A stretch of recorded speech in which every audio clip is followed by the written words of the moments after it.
नमस्कार दोस्तों, आप देख रहे हैं जस्ट नॉलेज। आपने हर जगह अखबार में और टीवी पर सुना होगा बाइकआउट चाइना।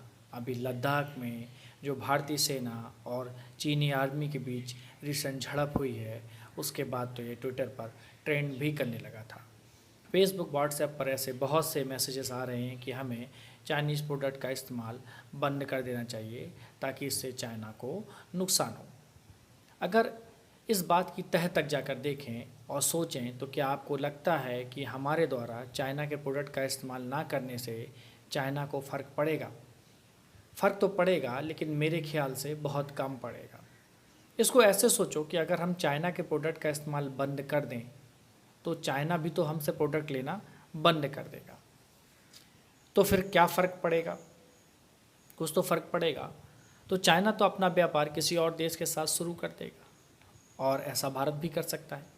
लेकिन जो सामान चाइना से सस्ते दामों में हमें मिल जाता था, वो हमें दूसरे देशों से नहीं मिल पाएगा। दूसरा जो सबसे महत्वपूर्ण है कि हम सोचते हैं कि हम इंडियन प्रोडक्ट का इस्तेमाल करेंगे, लेकिन ये हम सब जानते हैं कि इंडिया के मार्केट में अभी वो क्षमता नहीं है जो सबकी ज़रूरतें पूरी कर सके। इसलिए चाइना का प्रोडक्ट बैन करने से हमारी समस्याओं का हल नहीं होगा। कोई भारतीय दुकानदार मान लीजिए चाइना से सामान मंगवा रहा है। मान लीजिए कोई एक इलेक्ट्रीशियन है जो चाइना से अपने को सामान मंगवाता है और हम उसका सामान नहीं लेंगे, तो दुकानदार जो भारतीय है उसका तो नुकसान होगा। इसका मतलब होगा कि देश का नुकसान होगा, हमारे अपने नागरिक का नुकसान होगा। कई ऐसे इंडियन ब्रांड भी हैं जो कि चाइना में अपने प्रोडक्ट को तैयार करवाते हैं। कई ऐसे विदेशी ब्रांड हैं, यहाँ तक कि एप्पल भी अपने फ़ोन को जो मैन्युफैक्चर कराता है वो चाइना में कराता है, क्योंकि वहाँ पर जो लेबर चार्ज है, जो स्किल लेबर चार्ज है वो बहुत सस्ता है। तो फिर हम क्या करें? यहाँ पर जो सबसे बड़ी सोचने वाली बात है, तो आप कुछ ऐसा सोचिए। इसके लिए मैं आपको कुछ डेटा बताता हूँ। मैं कुछ ऐसा सोचता हूँ, हो सकता है कि वो सही भी हो और गलत भी हो सकता है, कि चीन भारत का लार्जेस्ट ट्रेडिंग पार्टनर है। मैं डेटा पे बात कर रहा हूँ, और ट्रेड चीन के फेवर में है। पूरी तरह से चीन के सामान का बहिष्कार भारत को मुसीबत में डाल सकता है, क्योंकि हमारी जो मैन्युफैक्चरिंग एबिलिटी है ना, वो दोस्तों सीमित है। अब प्रधानमंत्री हमारे जो हैं नरेंद्र मोदी जी, उन्होंने पिछले मंथ आत्मनिर्भर भारत की बात की थी। इसका मतलब यही था कि हम जिन उत्पादों पर दूसरों पर निर्भर हैं, वो धीमे धीमे हम उनको अब खुद बनाएं। अगर आप बाइकआउट चाइना की बात करते हैं, ये इसके कई सारे रीज़न हैं जो अभी इशू चल रहा है। एक तो नोवेल कोरोना वायरस का जो प्रसार है, उसका दोषी चाइना को माना जा रहा है। दूसरा, चाइना से कोरोना वायरस के ट्रीटमेंट के लिए जो बैड मेडिकल इक्विपमेंट आए हैं, उसकी वजह से भी बाइकआउट चाइना ट्रेंड कर रहा था। तीसरा, जो लद्दाख इशू है, जो लाइन ऑफ एक्चुअल कंट्रोल वाला, जो गवलान रिवर वैली में जो घटना हुई उसके बाद से तो ये इशू एक सोनम वांगचुक, बहुत जाना पहचाना नाम है, ये पेशे से इंजीनियर और इनोवेटर हैं, जो 3 इडियट मूवी में जो आमिर खान ने जो किरदार निभाया था वो इन्हीं सोनम वांगचुक का था। उन्होंने कहा है कि जितने भी मेड इन चाइना प्रोडक्ट हैं, हमें उनका बहिष्कार कर देना चाहिए। लेकिन अगर आप ग्राउंड रियलिटीज़ की बात करें तो ऐसा पॉसिबल नहीं हो सकता है। ग्राउंड रियलिटीज़ पे देखें अगर आप, तो देखिए कई जगह पर सामान जलाए जा रहे हैं चाइना के। दिल्ली में कुछ खिलौनों की दुकानों में तोड़फोड़ की गई है। ये यहाँ पर सॉल्यूशन नहीं हो सकता। अगर ट्रेड फिगर को देखें तो आपको पता लगेगा कि इंडिया चाइनीज़ कंज्यूमर गुड्स का सबसे बड़ा इम्पोर्टर है। अगर आप डेटा पे गौर करें तो भारत चीन से लगभग 7 गुना माल इंपोर्ट करता है। जितना हम एक्सपोर्ट करते हैं उसका लगभग 7 गुना माल हम वहाँ से इंपोर्ट करते हैं। अब 2018 और 19 का 2018 और 19 का अगर हम डेटा लें तो इंडिया ने चाइना को जो एक्सपोर्ट किया था वो $16.7 बिलियन का था, जबकि हमने जो इंपोर्ट किया हुआ है वो $70.3 बिलियन का है।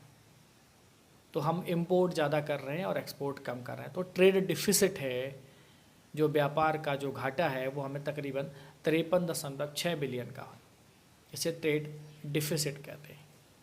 ठीक है, तो यहाँ पर आप देख रहे हैं जो ट्रेड है वो चाइना के फेवर में झुका हुआ दिख रहा है। अगर अपने जो हम भारत अपने कुल एक्सपोर्ट का देखा जाए, जो हम कुल सभी देशों को जो माल भेजते हैं, जो हम एक्सपोर्ट करते हैं, उसका केवल हम 2% चाइना को करते हैं। तो इससे चाइना पर तो कोई फ़र्क नहीं पड़ने वाला है। अब भारत की जो मैन्युफैक्चरिंग एबिलिटी है वो लिमिटेड है, ये आपको पता है, जो एक नुकसान ही है। अगर हम बात करें कि हम ऐसे कौन कौन सी गुड्स हैं जो हम चाइना से मंगाते हैं, इंपोर्ट करते हैं, इलेक्ट्रॉनिक गुड्स हैं, स्मार्टफोन हैं, इंडस्ट्रियल गुड्स हैं, व्हीकल्स हैं, सोलर सेल्स के लिए हम उस पर डिपेंडेंट हैं, फार्मास्यूटिकल प्रोडक्ट्स के लिए ट्यूबरक्लोसिस और लिप्रोसी की कुछ ड्रग्स हैं जो हमें वहीं से मिलती हैं, कुछ एंटीबायोटिक्स, और इसके अलावा भी कई सारी चीज़ें। अब जो हम इसमें सबसे बड़ी बात देखते हैं, लगभग अपने इंपोर्ट का 60%, जो इलेक्ट्रिकल और इलेक्ट्रॉनिक इक्विपमेंट है उसका 60% इम्पोर्ट हम चाइना से कर रहे हैं, जो बहुत बड़ा है, रेशियो है। स्मार्टफोन इंडस्ट्री के जो 4 बेस्ट सेलिंग फ़ोन हैं इंडिया में, जैसे जियोमी, वीवो, रियलमी, ओप्पो, ये चारों के चारों ब्रांड इंडिया के टोटल स्मार्टफोन मार्केट का 60% कवर अप करते हैं। इसके अलावा जो ऑटोमोबाइल कंपोनेंट हैं जो हम चाइना से मंगाते हैं, वो लगभग 30% ऑटोमोबाइल कंपोनेंट हम चाइना से मंगाते हैं। 90% टॉय मार्केट, खिलौना मार्केट भारत में जो है वो चाइना पर डिपेंडेंट है, और 50% बाइसिकल मार्केट या जो साइकिल का मार्केट है वो भी चाइना पर डिपेंडेंट है। तो आप समझ सकते हैं कितना बड़ा है। अगर आप देखें तो भारतीय इकोनॉमी के जो ये जो की सेक्टर हैं वो चाइना पर क्रिटिकली डिपेंडेंट है। अब अगर $4 बिलियन जो इन्वेस्टमेंट है वो चाइनीज़ टेक कंपनियां हैं उन्होंने इंडियन स्टार्टअप में किया हुआ, जैसे अलीबाबा ग्रुप का इन्वेस्टमेंट भी देख लें आप। अलीबाबा ग्रुप ने बिग बास्केट में लगभग $250 मिलियन का इन्वेस्टमेंट किया है, जबकि पेटीएम में उन्होंने $400 मिलियन का इन्वेस्टमेंट किया हुआ है। पेटीएम मॉल में भी उन्होंने $150 मिलियन का इन्वेस्टमेंट किया है। जोमेटो में भी उन्होंने जोमेटो में भी लगभग $200 मिलियन का उन्होंने इन्वेस्टमेंट किया हुआ है। स्नैपडील में लगभग $700 मिलियन का उनका इन्वेस्टमेंट है, जो अलीबाबा ग्रुप का है। इसके अलावा भी बहुत छोटे छोटे कई सारे इन्वेस्टमेंट हैं। अगर कुछ और भी इन्वेस्टमेंट को देखें तो आपने बायजूस का नाम सुना होगा। बायजूस एक एजुकेशनल कंपनी है, इसमें लगभग $50 मिलियन का इन्वेस्टमेंट है चाइनीज़ फर्म्स का। ड्रीम 11 जिसका प्रचार धोनी जी करते हैं कि गेम्स के लिए, ऑनलाइन गेमिंग के लिए, $150 मिलियन का इन्वेस्टमेंट है इसमें। फ्लिपकार्ट में $300 मिलियन का। हाइक एक मैसेंजर है, इसमें $150 मिलियन का। ओला में $500 मिलियन का, और स्विगी में भी $500 मिलियन का इन्वेस्टमेंट है। तो आप यहाँ पर समझ सकते हैं कि मैं जो इस डेटा की बात कर रहा हूँ ये डेटा किस तरह का है, और यहाँ पर ये मैं क्या कहना चाह रहा हूँ। तो अब हमें क्या करना चाहिए, हमें कुछ ऐसी चीज़ें भी लानी है जिन पर हमें ध्यान देना है, कि जैसे कि जो इन्वेस्टमेंट है वो 50% से ज़्यादा है, तो वहाँ पर डिसीजन मेकिंग उन चाइनीज़ कंपनियों के हाथ में होगी, और वो हमारे डेटा को मैनिपुलेट कर सकते हैं या यहाँ से वहाँ चाइना को प्रोवाइड करा सकते हैं। इन चीज़ों पर भी ध्यान देना होगा। दूसरा जो सबसे इम्पोर्टेंट चीज़ है जो अभी तक निकल के आ रही है, कि अगर हमें चाइना से कंपेयर करना है तो हमें रिसर्च एंड डेवलपमेंट को बढ़ाना होगा। जब हम रिसर्च एंड डेवलपमेंट को बढ़ाएंगे, खासतौर पे प्राइवेट फील्ड में रिसर्च एंड डेवलपमेंट को, सरकार के साथ साथ प्राइवेट सेक्टर में भी रिसर्च एंड डेवलपमेंट को बढ़ाना होगा। इससे टेक्नोलॉजी में इंक्रीमेंट होगा, इंक्रीज़ होगा, इससे स्किल डेवलप होगी, और हमें ट्रेड बैटल से फाइट करने में हेल्प मिलेगी।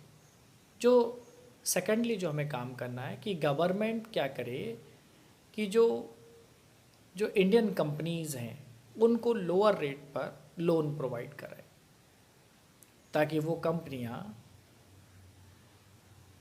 लोअर प्राइस में गुड्स को प्रोड्यूस कर सकें।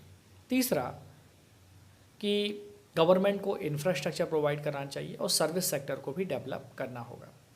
जो चौथा सबसे इम्पॉर्टेंट है, एफडीआई को हमें इंक्रीज़ करना होगा, एफडीआई को हमें आकर्षित करना होगा, अपनी तरफ लाना होगा। भारत चीन की तुलना में केवल 25% एफडीआई को अट्रैक्ट करता है। जितना चाइना में एफडीआई होता है उसका केवल 25% हमारे पास होता है। अगर चाइना और यूएस का कंपेयर करेंगे ना, तो आप वहाँ पर भी देखें, यूएस में जितना एफडीआई होता है उसका केवल 10% ही चाइना को मिलता है। तो यूएस के पास काफ़ी ज़्यादा एफडीआई जाता है, जबकि चाइना की तुलना में हम 25% ही पा रहे हैं। तो एफडीआई को इंक्रीज़ करने के लिए हमें क्या करना होगा, हमें प्रोडक्टिविटी, जब हमारे पास एफडीआई इंक्रीज़ हो जाएगा तो हमारी प्रोडक्टिविटी बढ़ेगी, हमारी इफ़िशियंसी बढ़ेगी। इसके अलावा हमें अदर दूसरे जो विकल्प हैं उन पर भी ध्यान देना होगा, जैसे जो फ्री ट्रेड एग्रीमेंट है विद अदर कंट्रीज़ के साथ उनको करना होगा, है ना। यूरोप के साथ फ्री ट्रेड एग्रीमेंट है, ऑस्ट्रेलिया के साथ जो फ्री ट्रेड एग्रीमेंट है, पिछले कई सालों से वो एग्रीमेंट हो ही नहीं पा रहे हैं, तो हमें उनको भी अब आगे बढ़ाना होगा ताकि वो जल्दी से हो सके। इसका मतलब क्या करना पड़ा होगा, जो हमारी इम्पोर्ट बास्केट है हमें उसको डाइवर्सिफाई करना होगा, जो चाइना पर डिपेंडेंट है उसको लेस डिपेंडेंट ऑन चाइना बनाना होगा, जो चाइना पे कम निर्भर हो सके। इसके अलावा आप कई सारी चीज़ें देखते हो, जिंगोइज्म या फिर हाइपर नेशनलिज्म, इसका हल नहीं हो सकता। हाइपर नेशनलिज्म मतलब उग्र राष्ट्रवाद की आड़ में आकर हम ये चीज़ों को जला दें, उससे हमारा ही नुकसान होता है और हमें उसके विकल्प के लिए फिर दोबारा पैसे खर्च करने पड़ते हैं। तो इसके लिए हमें क्या करना होगा, म्यूचुअल इन्वेस्टमेंट को बढ़ाना होगा, ठीक है। इंडियन कंपनीज़ को प्रमोट करना होगा ताकि क्या हो, इंटरनेशनल इंपोर्ट एक्सपो में वो अपनी बातों को रख सकें, ठीक है। गवर्नमेंट को उनको वहाँ पर प्रमोट करना होगा। और क्या किया जाए, कई सारे विकल्प हैं। एक जगह आप ये सुन सकते हैं कि इम्पोर्ट ड्यूटी को बढ़ा दो, तो अगर हम इम्पोर्ट ड्यूटी बढ़ा देंगे तो चाइना भी हमारे प्रोडक्ट पर ऐसा ही करेगा, तो वो भी अपनी इम्पोर्ट ड्यूटी को बढ़ा देगा। तो क्या करें, ऐसे कौन से बेस्ट ऑप्शन हैं? तो मेरी नज़र में कई सारे बेस्ट ऑप्शन हैं, उनमें से मैं कुछ की बात करता हूँ। नंबर 1, हम सभी चाइनीज़ प्रोडक्ट के हमें विकल्प तलाशने होंगे जो क्वालिटी और लागत दोनों में चाइनीज़ प्रोडक्ट से अच्छे हों या उनके समान हों। दूसरा, रिसर्च एंड डेवलपमेंट या एक्सपेंडिचर को बढ़ाना होगा, रिसर्च एंड डेवलपमेंट एक्सपेंडिचर को आपको बढ़ाना होगा, खासतौर पे प्राइवेट सेक्टर में। मतलब इनोवेशन इकोसिस्टम को आपको डेवलप करना होगा। जो तीसरी सबसे इम्पोर्टेंट बात है कि आपको एक डेटा में आपको बता रहा हूँ कि national science and tech management information system, जिसे NSIMIS कहते हैं, और DST ने बताया है कि 2000 से लेके 2005 2004 और 2005 का डेटा बताया उन्होंने, 2004-05 से 2014-15 तक रिसर्च एंड डेवलपमेंट पर भारत ने अपना खर्च तो बढ़ा दिया है, लेकिन फिर भी हम अन्य देशों के मुकाबले काफ़ी पीछे हैं। अभी हम GDP का लगभग 0.7%, 0.7% ही इस पर खर्च कर रहे हैं, जो कि बहुत कम है। कई देश तो 4% तक इस पर खर्च कर रहे हैं, तो हमें इस पर भी ध्यान देना होगा। दूसरी जो सबसे इम्पोर्टेंट चीज़ है कि अगर किसी चाइनीज़ फर्म का भारतीय कंपनियों में 40% या 50% से ज़्यादा इन्वेस्टमेंट है, तो हमें इसको देखना होगा। डिसीजन मेकिंग पावर इतने इन्वेस्टमेंट पर उन चाइनीज़ कंपनियों के हाथ में आ जाएगी, ठीक है। तो देखना होगा हमें। ख़ासतौर पे बात है अगर हम किसी चाइनीज़ फर्म में किसी इंडियन फर्म में जिसमें चाइनीज़ इन्वेस्टमेंट अगर हम उसका बाइकआउट करेंगे, तो इससे उस इंडियन फर्म का ही नुकसान होगा। Indian pharma sector critically Chinese import पर डिपेंडेंट है, हमें इसके लिए भी एक अलग मार्केट या विकल्प तलाशना होगा। कंज्यूमर बाइकआउट, ठीक है, पास्ट में भी कई देशों कर चुके हैं, लेकिन सक्सेसफुली नहीं रहा है, आप ऐसा मान लीजिए, क्योंकि ग्लोबलाइजेशन के इस दौर में ऐसा कई बार हो चुका है। बहुत पहले की बात करते हैं, चीन ने भी 1930 में ऐसा किया था कि जापान के प्रोडक्ट्स का विरोध किया था। US ने भी 2003 में फ्रेंच गुड्स का विरोध किया था। अरब देश भी कई बार इजराइल के साथ ऐसा कर चुके हैं। इनमें से कोई भी बाइकआउट सक्सेसफुल नहीं रहा। कुछ हफ्तों बाद फिर वही पुराने ढर्रे पर सभी वापस आ गए। इनके फेल होने का एक ही कारण था कि ये सभी कारण लोगों ने अपनी अर्थव्यवस्था को डेवलप ना करके भावनाओं के अंतर्गत किए थे ये सभी प्रकार के बाइकआउट। तो ऐसा नहीं करना है कि भावनाओं में आकर हमें इस प्रकार के बाइकआउट नहीं करने। उसके लिए हमें क्या करना होगा, अपने इंफ्रास्ट्रक्चर को डेवलप करना होगा, हमें खुद को विकास की ओर ले जाना होगा और अपने आप को हर फील्ड में उनसे बेहतर बनाना होगा, जिसके लिए हमें चाइना के किसी भी प्रोडक्ट की ज़रूरत आगे जाकर ना पड़े। तभी जाकर हम उनके सामान का इस्तेमाल बंद कर सकते हैं। तो दोस्तों, उम्मीद करता हूँ कि आपको ये बहुत अच्छी तरह से समझ में आया होगा कि बाइकआउट चाइना करने से भारत को क्या नुकसान हो सकते हैं, क्या फ़ायदे हो सकते हैं। लेकिन अगर बाइकआउट चाइना को एक सिस्टमेटिकली तरीके से एक लॉन्ग वे में किया जाए तो हम इसे बहुत अच्छी तरह से कर सकते हैं। तो उम्मीद करता हूँ कि आपको आज का ये आर्टिकल पसंद आया होगा। Thank you. जय हिंद।